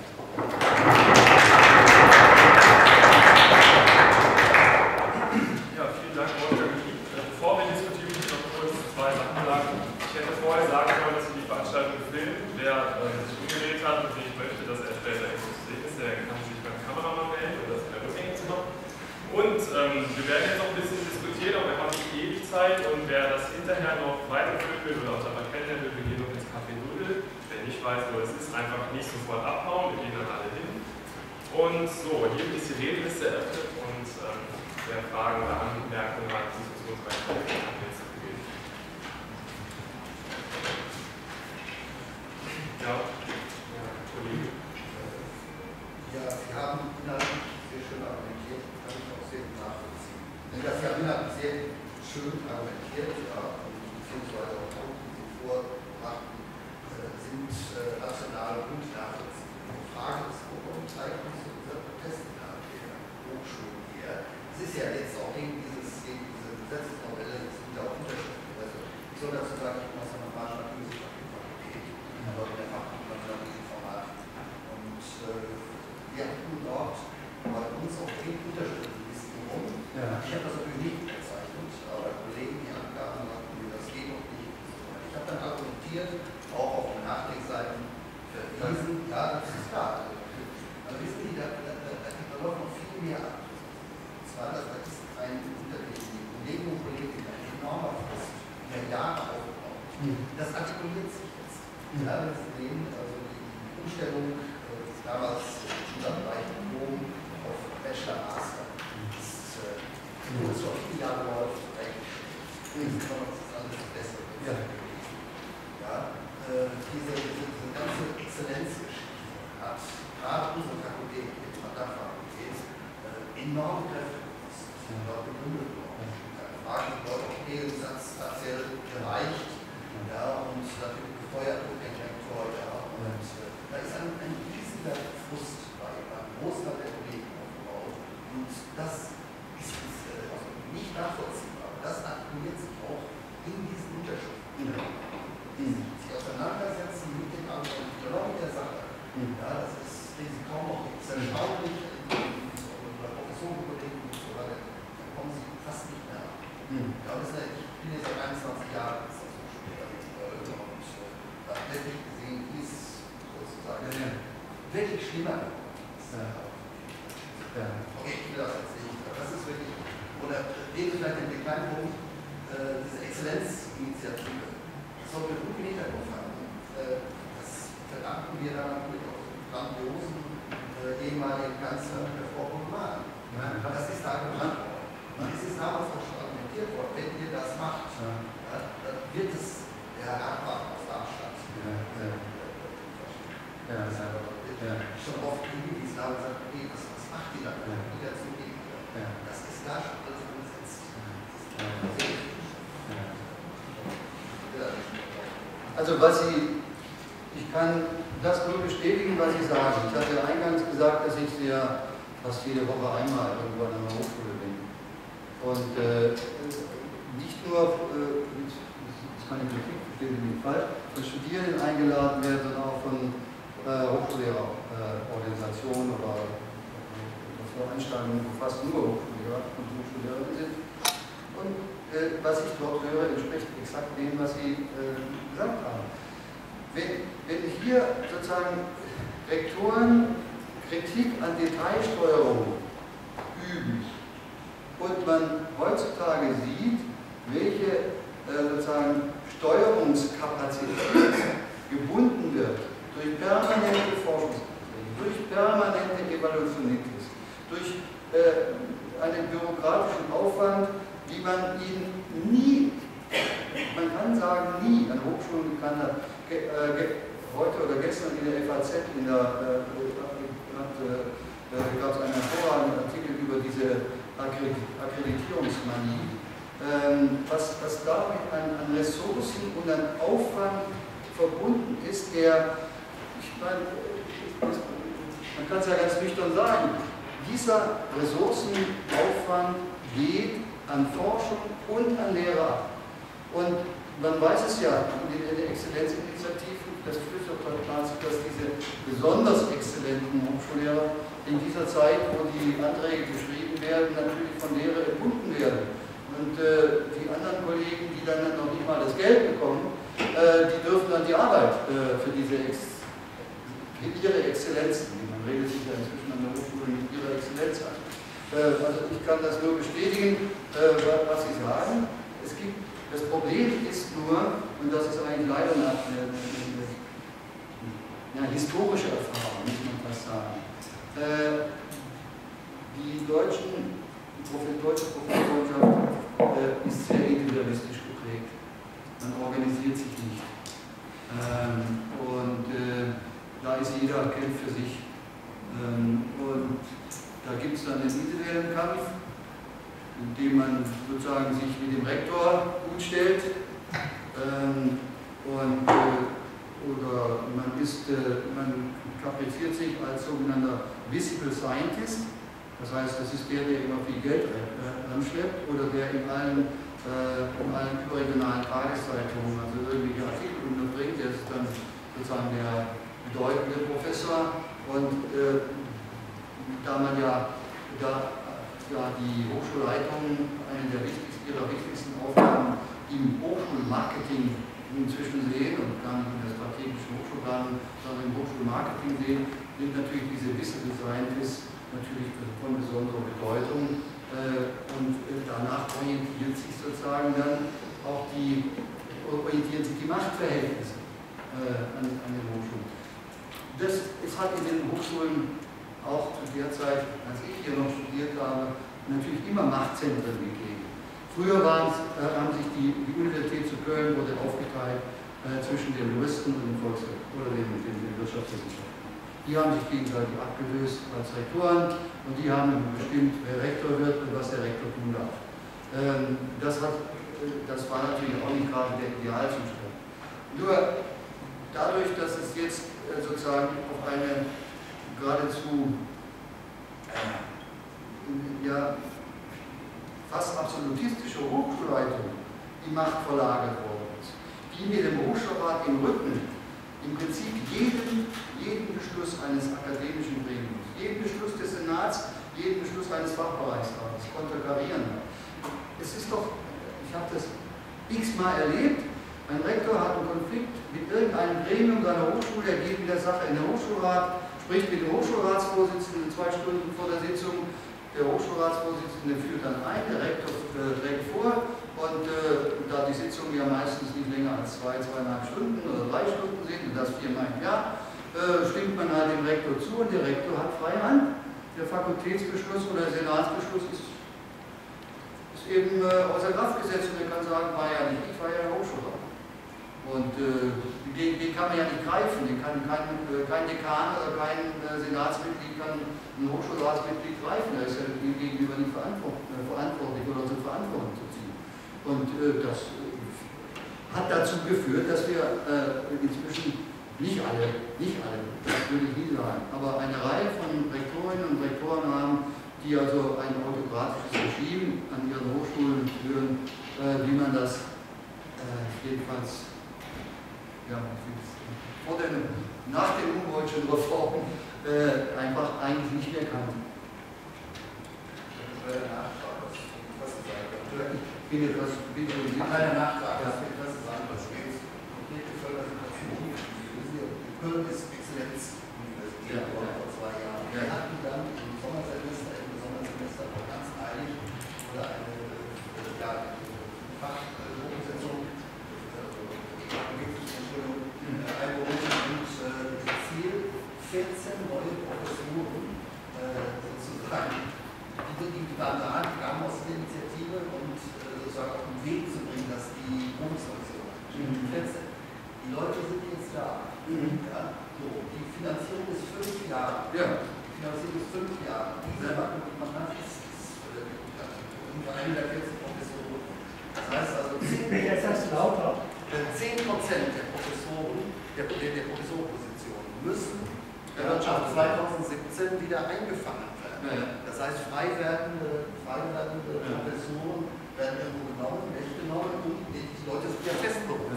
Ja, das Unternehmen etwas. Sie können das ja, wo die abgezogen werden, können Sie jetzt schon an 5 Jahren erzählen. Das haben wir haben das erlebt. Also ich nehme jetzt ein Beispiel, das ist gar nicht aus diesem Land. Tübingen galt mal vor 20 Jahren als sozusagen die Universität mit der absolut größten philosophischen Fakultät. 7 Professoren im Fach Philosophie. Und da waren auch wirklich, wir hatten ein weltweites Renommee. So, 2 gibt es noch. Die Rest sind umgewidmet worden in die berühmten Cash-Cows. Ja, sie hängen jetzt auf den 14 Stellen. Dasselbe passiert mit den Stiftungslehrstuhl. Das ist dasselbe Phänomen. Dann stiftet irgendjemand einen Stiftungslehrstuhl 3 Jahre. Nach 3 Jahren hat die Hochschule die Stellen mit Mitarbeiter und Institut und Bibliothek am Hals. Du musst das Geld irgendwo herholen. Haben völlig recht. Ich kann da nicht widersprechen. Gebeten, mich kürzer zu fassen. Okay, ja, ich habe noch 3 Leute auf der Redeliste. Ich würde vorschlagen, dass wir die 3 Fragen oder Beiträge kurz sammeln. Dann können Sie darauf antworten. Und wenn dann noch Bedarf ist und der Referent auch Zeit hat, können wir vielleicht noch weitere machen. Agnes, müsst du erst mal. Also ich kann 3 Sachen. Ach ja, könnt ihr bitte lauter reden, damit wir das auf dem Video hören können? Ja, und ich bin etwas altersschwer. Tut mir leid. Ja, also ich fand 3 Sachen besonders spannend. Zum einen ihre erste Frage, warum gibt es eigentlich so viel Widerstand von Seiten der Rektoren, wo das Gesetz doch eigentlich nicht so viel ändert und nicht so toll ist. Ja. Und also ich hatte jedenfalls den Eindruck, dass es viel damit zu tun hat, dass es ja auch die unternehmerische Hochschule stark in der Kritik stand. Also es gab Riesenkritik an diesen Geheimverträgen der Uni Köln mit Bayer. Ja. Es gibt große Kritik an den Bachelor-Master-Studiengängen. Die Studiengebühren sind ja aufgrund der Proteste abgeschafft worden. Es gibt die Zivilklauselbewegung, es gibt diese Journalisten von Süddeutscher Zeitung und NDR, die recherchiert haben, das gibt den Militärforschung. Und es gibt ja an allen Ecken und Enden Ärger. Es gibt irgendwie eine sehr große Unzufriedenheit mit den schlechten Beschäftigungsverhältnissen. Und mein Eindruck ist jedenfalls, dass die Rektoren Angst haben, dass es irgendwie eine weitergehende Reform geben könnte und deshalb eben auch schon bei den kleinsten Änderungen riesig aufschreien, weil sie eben tatsächlich gesellschaftlich angeschossen sind und jetzt aber eben versuchen, jede kleinste Änderung abzuwehren, um ihre Machtprivilegien zu erhalten. Das fand ich auch, weil es ja immer so unglaublich stark und groß klingt, was die Rektoren davon geben. Aber ich meine, es ist auch eine defensive Position, auch wenn die natürlich ganz schön aggressiv eingreifen in die aktuelle Debatte. Dann fand ich einen weiteren Punkt wichtig, und zwar, ich finde, das Gesetz ist auch deshalb so angreifbar, weil es einfach so unbefriedigend ist. Also man hat den Eindruck, die rückwärtige Regierung hat es versucht, allen ein bisschen recht zu machen. Also für die Studierendenbewegung, für die Gewerkschaft, irgendwie so ein bisschen mehr Demokratie, das Versprechen von besseren Beschäftigungsverhältnissen. Dann, was ich ja sehr positiv bewerte, den Anspruch von friedlichen Zielen und Nachhaltigkeit, das ja tatsächlich eine andere Richtung ist als das, was sich verkaufen lässt, ist was wert. Aber eben auf der anderen Seite irgendwie bleiben die Rektoren total mächtig, die wirtschaftsorientierten Hochschulräte bleiben irgendwie die stärksten Organe sozusagen. Und da, finde ich, wird halt einfach deutlich, dass dieses Gesetz auch deshalb so angreifbar ist, weil es einfach nicht, also es ist ja auch nicht so, dass wir jetzt einfach dafür stehen können. Das Gesetz ist ja wirklich Mist. Da finde ich, wird sehr deutlich, dass einfach gar nicht mehr aufgesetzt wurde, wirklich eine ganz andere Richtung einzuschlagen und auch auf die Entwicklung der Hochschule durch die Hochschulmitglieder zu setzen. Weil, klar, Sie haben gesagt, es stimmt, es ist irgendwie nicht schlimmer als das Gesetz vorher, was jetzt irgendwie staatliche Eingriffe gibt, aber es ist ja auch nicht besser. Es ist ja auch nicht so, dass man gesagt hat, wir machen wirklich eine autonome Hochschule, aber dann auch eine demokratische Hochschule, die wirklich produktiv zu dieser Gesellschaft beiträgt. Und letzter Punkt noch, ich finde, wir sollten auch überlegen, wie kommt man denn jetzt weiter? Weil, ich meine, diese Auseinandersetzung ist im vollen Gang. Es steht ja auch noch an die Expertenanhörung. Am 20. Mai wird jemand vom Ministerium auch wieder an die Uni zu einer Diskussionsveranstaltung kommen. Und ich fände es jedenfalls sehr bedeutsam zu überlegen,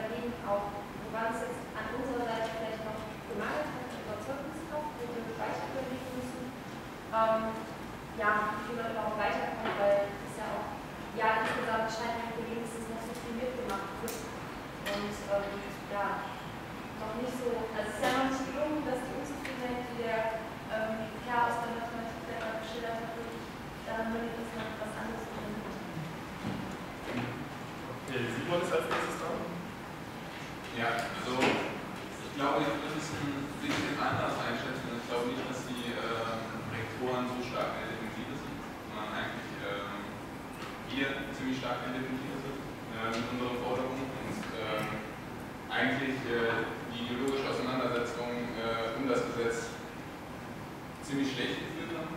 Also ich glaube, das sieht man auch an der Presse. Also man hätte es, glaube ich, besser machen können, auch wenn sie nicht voll auf unserer Seite sein wird, das ist klar. Auf der anderen Seite habe ich gerade das erste Mal gehört, dass am 20. Mai jemand reden wollte. Davon ist eigentlich ziemlich cool, weil es das bundesweite Bündnis, was sich gerade wieder zu Hochschulprotesten gebildet hat in Halle, für den 20. Mai dezentrale Aktionstage angefangen hat. Also man könnte das perfekt verbinden, versuchen irgendwie was aufzubauen. Es gibt ja auch schon eine Initiative hier von Hochschulgruppen, einen Bildungsstreik wieder hier, zumindest eine Gruppe hier aufzubauen. Ich finde, man sollte das unterstützen und dann auch versuchen, irgendwie am 20. Mai nochmal von den Studierenden zu zeigen, dass wir gegen dieses Gesetz sind und für eine demokratische und ausfinanzierte Hochschule.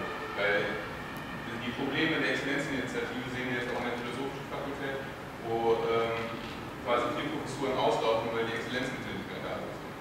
Und ich glaube, da kann man eigentlich ganz gut auf Ausfinanzierung als irgendwie Ziel erstmal oder als Forderung in den Mittelpunkt stellen und den 20. Mai zumindest ein bisschen Öffentlichkeit schaffen für den Protest gegen das Hochschulstiftungsgesetz.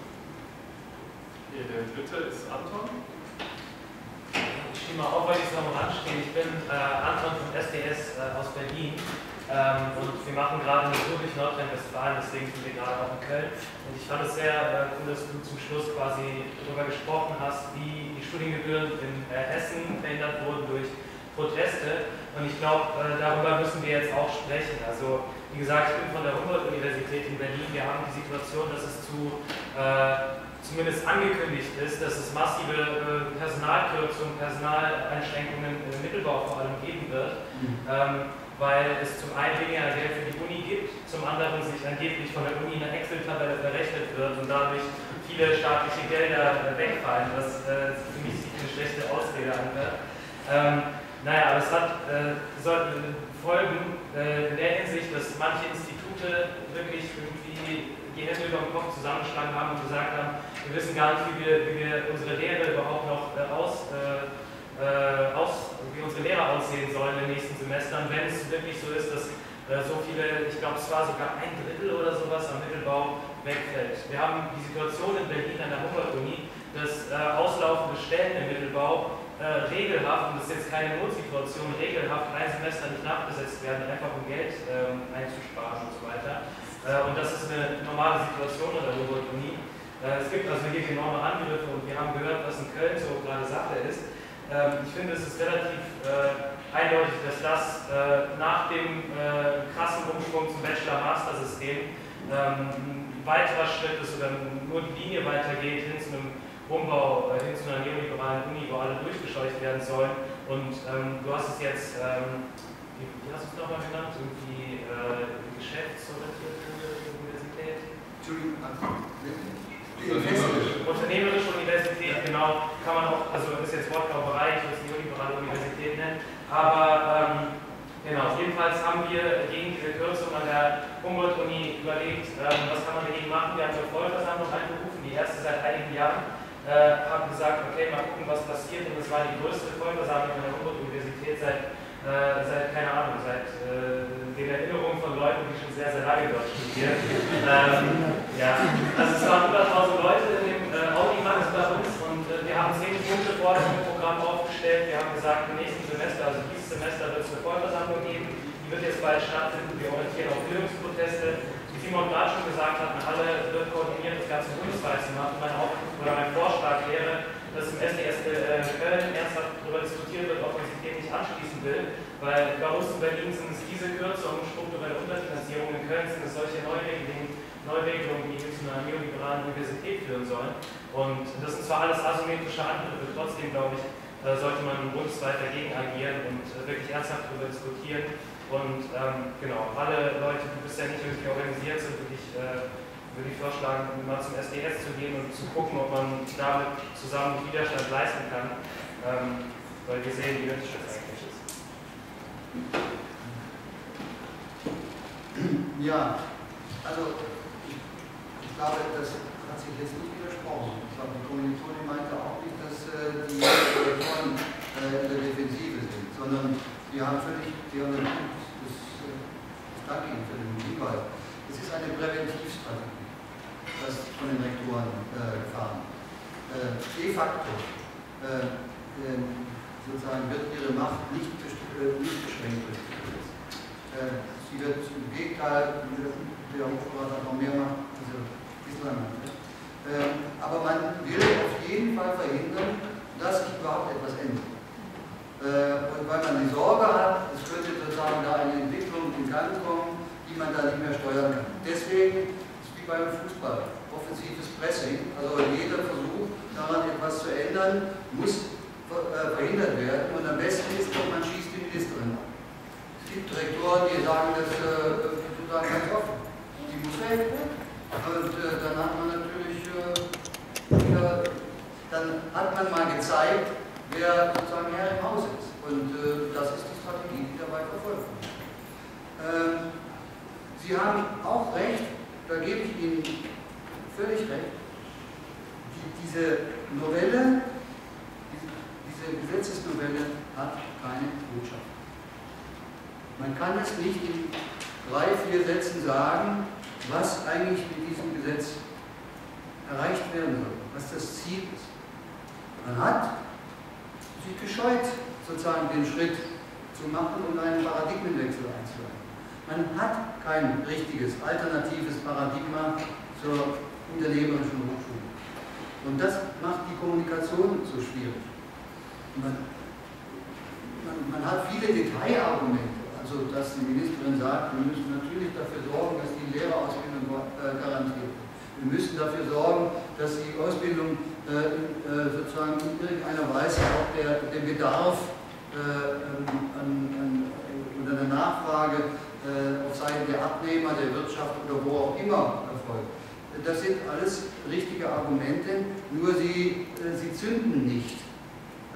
Zumal, wenn sozusagen das Problem noch nicht richtig handgreiflich wird, dass beispielsweise bestimmte Fächer schlicht und einfach nicht mehr angeboten werden oder ausgedünnt werden oder dass es eben zu diesen Umwidmungen kommt, dass also bestimmte Fächer einfach nicht mehr existieren können, weil das Personal abgezogen werden muss und umgewidmet wird. Das sind ja schleichende Prozesse, man kann ja einen Professor als Beamter nicht entlassen, sondern da muss halt abwarten, bis die Pensionszeit kommt. Das heißt, es sind immer Prozesse, die gehen über 5, 6, 7, manchmal 10 Jahre. Aber das sind Prozesse, die sind sozusagen dann eingestimmt, die sind programmiert. Und deswegen, weil das so schleichend geht, wird es nicht so richtig gespürt, sondern man merkt es dann immer erst danach, wenn der Fall eingetreten ist. Wie gesagt, es ist meines Erachtens nirgendwo in irgendeinem Dokument des Ministeriums ich sage jetzt mal so, für Journalisten verständlicher Form dargestellt, warum man eine Hochschulentwicklungsplanung anbietet. Eine Geschichte, die vor 10, 15 Jahren, also mit Hochschulrahmengesetz, sozusagen eine Selbstverständlichkeit gewesen wäre, das hängt damit zusammen, dass eine hochschulpolitische Debatte in dieser Richtung nicht mehr stattgefunden hat, in den letzten 10, 15 Jahren. Woran mangelt es? Es sind Beispiele genannt worden. Es gibt in der Tat hochschulpolitische Erfolge in den letzten 5, 6, 7 Jahren. Es gibt die Rücknahme der Studiengebühren. Es gibt bis hin zur Ehrendoktorin Schaban ja das Eingeständnis, dass die Bologna-Reform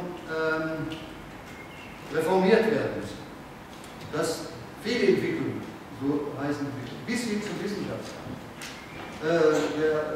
Es gibt sozusagen, diese Kritik ist angekommen. Es hat Änderungen gegeben oder man ist auf dem Weg zu Änderungen. Woran lag das? Es lag schlicht und einfach bei den Studiengebühren war es ganz einfach, es waren die Bildungsstreiks, die landesweit, bundesweit gelaufen sind und die also die Öffentlichkeit aufmerksam gemacht haben. Und die Studierenden hatten so jedenfalls einen Vorteil auf ihrer Seite, dass permanent, da konnte der, wer auch immer, welche PR-Agentur auch immer, noch so sehr für Studiengebühren plädieren, 2/3 der Bevölkerung es nicht eingesehen haben, warum also gerade von Studierenden Geld abgenommen werden sollte und nicht gegebenenfalls von denjenigen, die dann aufgrund ihres Studiums später besser verdienen. Also dass wieder über Steuern eingenommen wird, wenn also tatsächlich jemand durch eine akademische Ausbildung privilegiert wird. Es hat eine politische Bewegung gegeben und diese politische Bewegung gegen das Paradigma der unternehmerischen Universität, die ist eben, wie Sie das geschildert haben, ist ganz vereinzelt.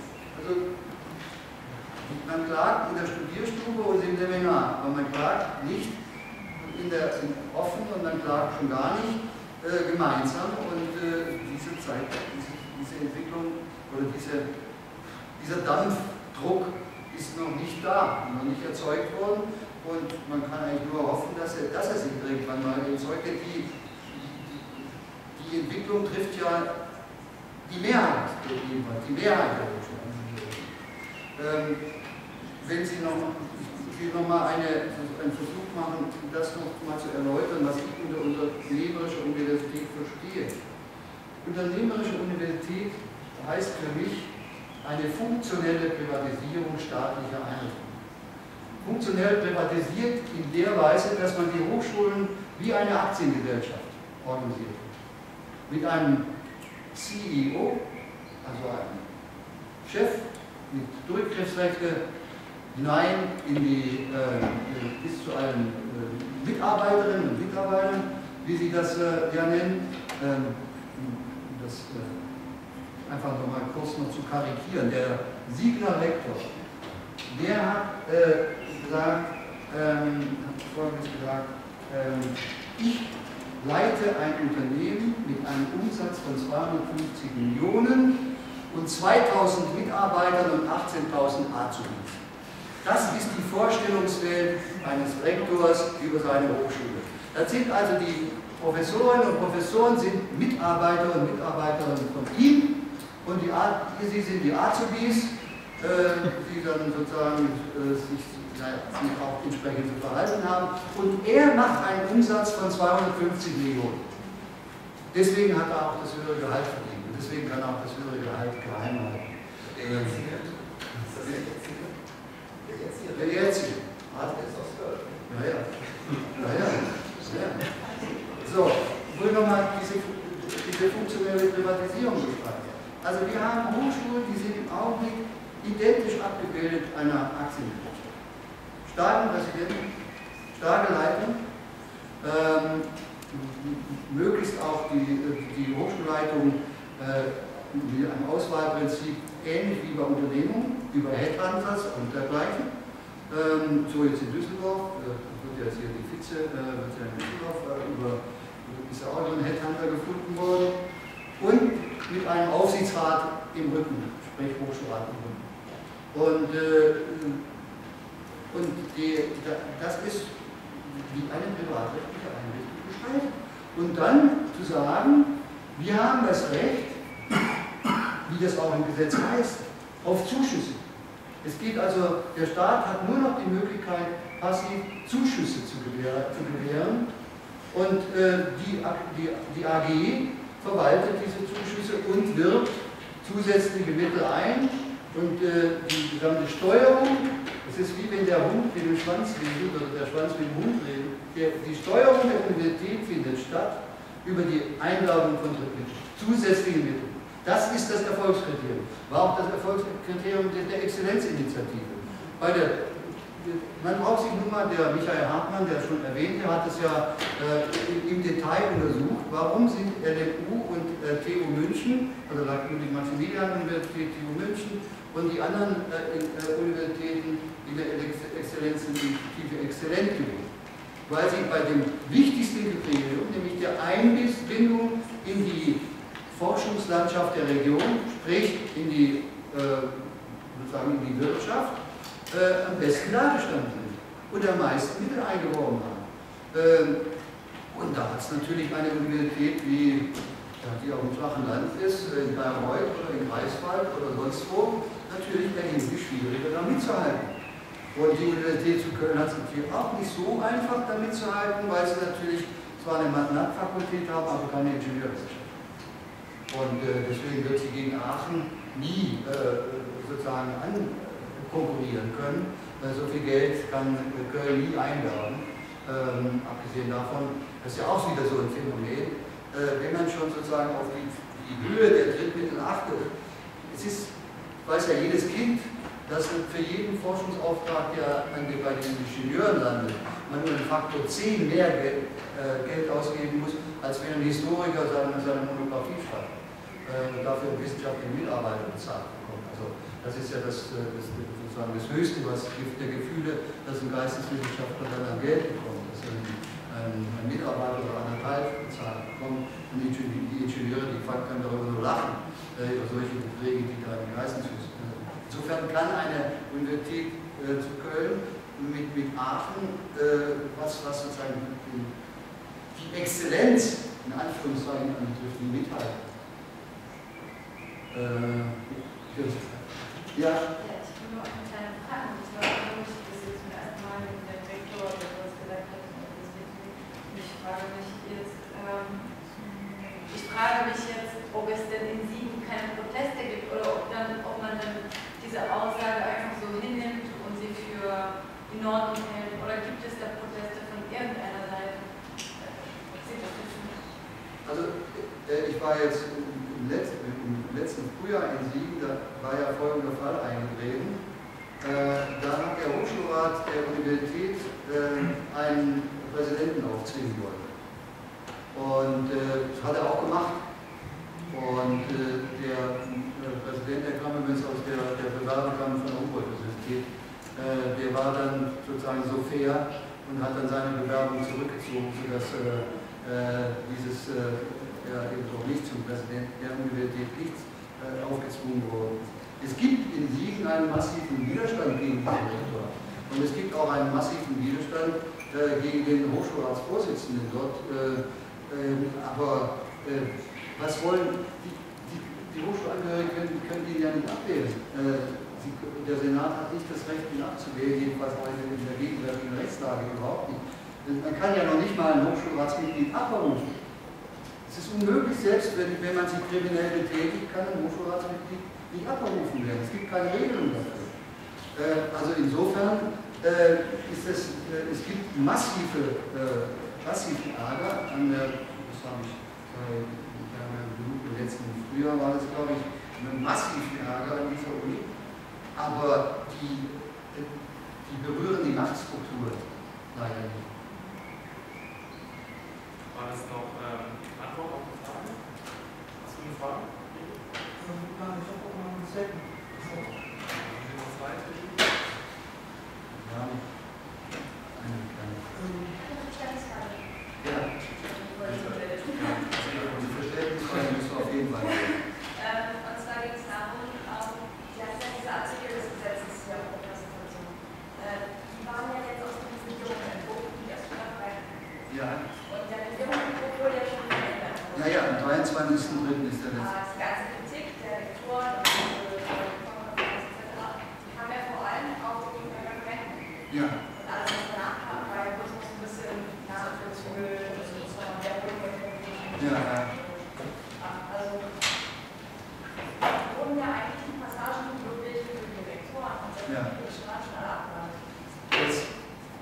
Ich habe mehrfach das Datum 23. März genannt, da ist nämlich in der Welt am Sonntag die Vorsitzende der Landesrektorenkonferenz in einem Interview zu Wort gekommen. Und der neueste Entwurf datiert von diesem Tag.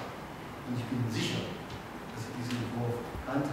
Insofern haben Sie recht, vom November bis zum März, 23. März, das ist inzwischen der dritte Entwurf. Es gab schon eine Änderung nach November. Anfang des Jahres und am 23.03. ist das Veröffentlichungsdatum des höchsten Entwurfs, kann man übrigens auf im Internet sich abrufen. Dennoch, obwohl sie den Entwurf kannte, hat sie polemisiert gegen die Rahmenvorgaben, hat sie polemisiert gegen die Sanktionen. Also ich habe es versucht, sozusagen, ich bin ja Jurist, darf ja nur solche Indizien nutzen, die also auch sozusagen bestehen bleiben. Und deswegen habe ich mich bewusst auf diese Kritik der Vorsitzenden der Landesrektorenkonferenz und nicht auf andere Kritiken von Rektorinnen und Rektoren bezogen. Ich hätte eine ganze Batterie von Zitaten von Rektorinnen und Rektoren, die ich Ihnen vorlesen will, etwa von der Qualität des Siebener Rektors, die sich gegen die Novelle ausgesprochen haben. Also die Kritik ist eben nicht zurückgezogen, sondern die wollen dieses Gesetz nicht haben. Und der Vorsitzende der Hochschulrektorenkonferenz,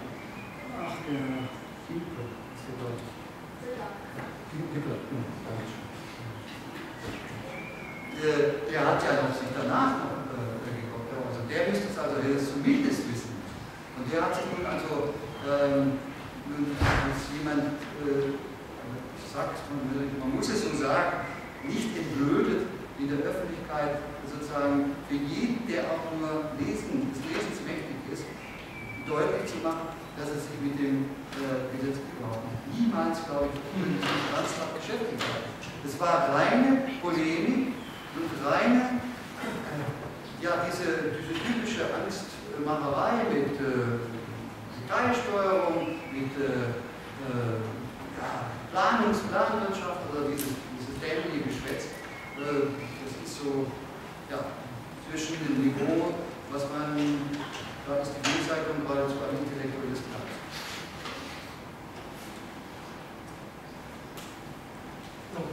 Ja, ich wollte nochmal darauf eingehen. Also, meine Einschätzung ist ja klar, dass wir gerade in gewisser Weise schon vor allem ein Wechsel eingeleitet ist, weg von der unternehmerischen Hochschule. Die Studiengebühren sind flächendeckend, zumindest die allgemeinen Studien sind abgeschafft.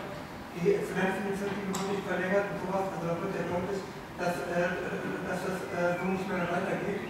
Und bei dem Gesetz wird auch deutlich, dass es eigentlich auch mit dem Anspruch wurde das angegangen, irgendwie Hochschulrat abzuschaffen und so, Völkerqualität und so weiter. Das ist dann irgendwie durch eine gewisse Vielfaltpolitik nicht mehr viel übrig geblieben von.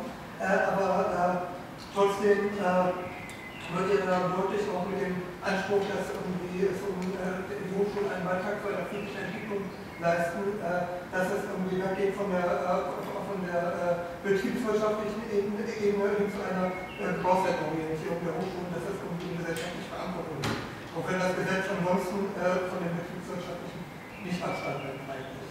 Und da wäre ja wirklich die Frage auch auf unserer Seite, wie man irgendwie den Anspruch auf gesellschaftlich verantwortliche Wissenschaften stärker ausprägt und verallgemeinert, weil es ja eigentlich auch, also auch damit ja auch man wirklich in die Bevölkerung gehen kann. Jeder versteht ja, die Wirtschaftswissenschaften tragen gerade dabei bei, die Ideologie weiter zu reproduzieren, die in die Krise geführt hat und gegen sich praktisch den Krisenverursachern an. Und was für ein Potenzial in den Wirtschaftswissenschaften stecken würde, wenn sie eben Aufklärung betreiben würden, gegen die Krisenverursacher dafür, dass irgendwie die Krise im Interesse der Allgemeinheit gelöst wird. Und das ist ja möglich, das steckt nur an der Institution, wenn die Aufklärung mehr richtungsweisend wird.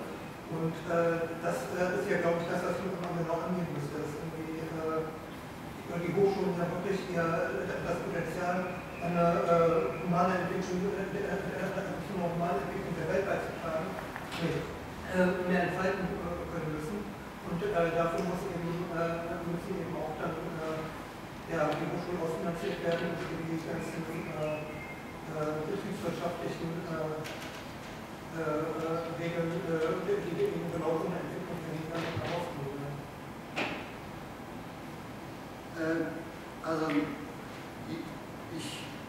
Sie haben einerseits recht, die Welle in Richtung unternehmerischer Hochschule läuft politisch allmählich zurück. Wenn Sie in den Koalitionsvertrag in Baden-Württemberg schauen, da stand drin, die unternehmerische Hochschule war noch nie das passende Leitbild für eine Universität. Auch hier finden sich vergleichbare Formulierungen in den politischen Statements. Ja? Sie haben recht, die Studiengebühren sind gekippt. Aber ansonsten ist in Baden-Württemberg nicht viel passiert, bisher noch gar nichts. Keine Gesetzesnovelle in Baden-Württemberg. Hier ist ein Stückchen was passiert, sehr zögerlich, nachdem man 2 Jahre lang Dialogprozesse gemacht hat. Aber es ist nur zu dem Zustand gekommen, über den wir heute Abend diskutiert haben. Nämlich, dass eine wirkliche Umkehr oder eine Reform nicht stattgefunden hat oder stattfinden wird, wenn das Gesetz so wie es ist bleibt. Natürlich ist die Universität zur Aufklärung verpflichtet. Das ist auch der einzige Grund, warum also die Wissenschaftsfreiheit im Grundgesetz garantiert ist, so sagt das jedenfalls das Bundesverfassungsgericht. Wozu denn sonst? Die Wissenschaftsfreiheit wird nicht dafür garantiert, dass die Universitäten verlängerte Werkbänke von irgendwelchen Interessen sind. Die pathetisch gesprochen, die Universität ist der Wahrheit verpflichtet. Nur die Frage bleibt natürlich immer, mit welchem Steuerungsinstrument wird diese Verpflichtung gelenkt oder wahrgenommen oder wird diese Verpflichtung auf den Weg gebracht oder vorangetrieben?